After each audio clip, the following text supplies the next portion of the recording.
வணக்கம் மக்களே, இது ஆச்சரியங்களின் அணிவகுப்பு 12 டக்கர். சுண்ணாம்பு வீட்டு பூச்சி வேலைகள் உட்பட நிறைய விஷயங்களுக்கு பயன்படுது. அந்த சுண்ணாம்பு எப்படி உருவாகுது அப்படின்ற 12 டக்கரான தகவல்கள் உங்களுக்காக. சுண்ணாம்பு இதோட கெமிக்கல் நேம் வந்து கால்சியம் ஆக்சைடு. இதை தமிழ்ல சிம்பிளா சுட்ட சுண்ணாம்பு அப்படின்னுவாங்க. மலிவான பெயிண்ட் அப்படின்னா அது சுண்ணாம்பு தான். இப்போதான் நிறைய பெயிண்ட் வந்திருக்கு, அந்த காலத்துலலாம் சுண்ணாம்பு தான்.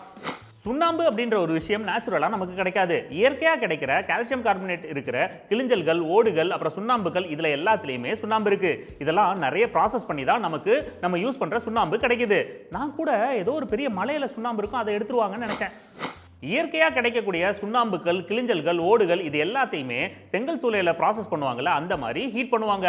825 டிகிரி செல்சியஸுக்கு மேலே ஹீட் பண்ணுறதுனால சுட்ட சுண்ணாம்பு நமக்கு கிடைக்குது. சுட்ட சுண்ணாம்பு தொட்டா சுடுமோ?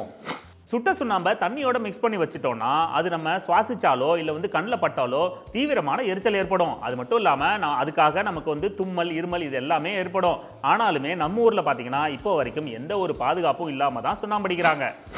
உலக அளவில் ஒரு வருஷத்துக்கு 283 மில்லியன் டன் சுண்ணாம்பு தயாரிக்கப்படுது. இதில் குறிப்பாக சீனாவில் மட்டும் 170 மில்லியன் டன்னுக்கு மேலே தயாரிக்கிறாங்க. அதை எக்ஸ்போர்ட்டும் பண்ணுறாங்க. நம்ம ஊர்லேயும் அங்கங்கே குட்டி குட்டி ஃபேக்ட்ரியெல்லாம் இருந்தது, இப்போ எங்கே போச்சுன்னு தெரில. ஒரு டன் சுட்ட சுண்ணாம்பு தயாரிக்கிறதுக்கு அப்ராக்சிமேட்டா 1.8 டன் சுட்ட சுண்ணாம்பு கிளிஞ்சல்கள் தேவைப்படுது. தண்ணீர் சுண்ணாம்புக்கு ரொம்பவே பிடிக்கும். இது தண்ணியை அதிகமாக ஈர்க்கக்கூடிய ஒரு பொருள். அது மட்டும் இல்லாமல் சுண்ணாம்போட தண்ணியை கலந்துட்டா 2.5 மடங்கு அதோட கன அளவு அதிகரிச்சிடும்.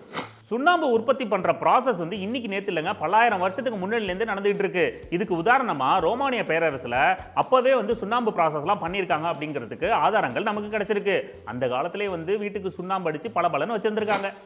கிமு 80ல் ரோமானிய படை தளபதியான ஹிஸ்ட்ரியஸ் அப்படின்றவர் ஸ்பெயின் மலைப்பகுதியில் வாழ்ந்துட்டு இருந்த மக்களை விரட்டி அடிக்கிறதுக்காக இந்த சுண்ணாம்பை சுட்டு அதை மலைப்பகுதியில் அடிச்சு அவங்கள விரட்டி இருக்காரு. எப்படியெல்லாம் யோசிக்கிறாங்க? கிபி 178ல் சீனாவில் பார்த்தீங்கன்னா விவசாயிகள் போராட்டம் பெருசாக ஒன்று நடந்தது. அப்போ சுண்ணாம்பு ரதங்கள் அப்படின்ற பேரில் வண்டிகளில் சுண்ணாம்பு தூள்களை ஏற்றிட்டு போய் மக்கள் மேலே ஊதி விட்டாங்க. அதனால கண்ணெரிச்சல், இன்னும் நிறைய உபாதைகள் ஏற்பட்டதுனால போராட்டம் பண்ணாமல் மக்கள் கலைஞ்சு போயிட்டாங்க. புதுசாக பிரச்சனைகளை கிரியேட் பண்ணுறதுல சீனாக்காரனை அடிச்சுக்க முடியவே முடியாது.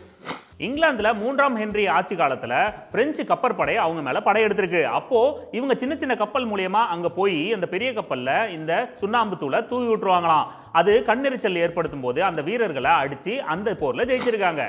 பானை செய்கிற அந்த கலையை தெரிஞ்சுக்கிறதுக்கு முன்னாடியே மனுஷங்க சுண்ணாம்பை கலந்த தரையை செஞ்சுருக்காங்க அப்படின்னு அதுக்கான ப்ரூஃப் கிடைச்சிருக்கு. 19th செஞ்சுரியோட பிற்பகுதி வரைக்குமே சுண்ணாம்பு, சாம்பல் இதை கலந்த அந்த தரையெல்லாம் செஞ்சுருக்காங்க. வார்ப்பு இரும்புகளை எஃகு மாற்றுறதுக்கு சுண்ணாம்பு யூஸ் ஆகுது. அதே மாதிரி கால்சியம் அலுமினேட் சிமெண்ட் தயாரிக்கிறதுக்கும் யூஸ் பண்ணுறாங்க. இதே மாதிரி சாறை கற்கள் தயாரிக்கிறதுக்கும் சுண்ணாம்பு யூஸ் ஆகுது. ஓகே மக்களை, மீண்டும் சந்திப்போம். இது ஆச்சரியங்களின் அணிவகுப்பு 12 டக்கர் வித் மீ, உங்கள் துரைராஜ் ஜெயசீலன்.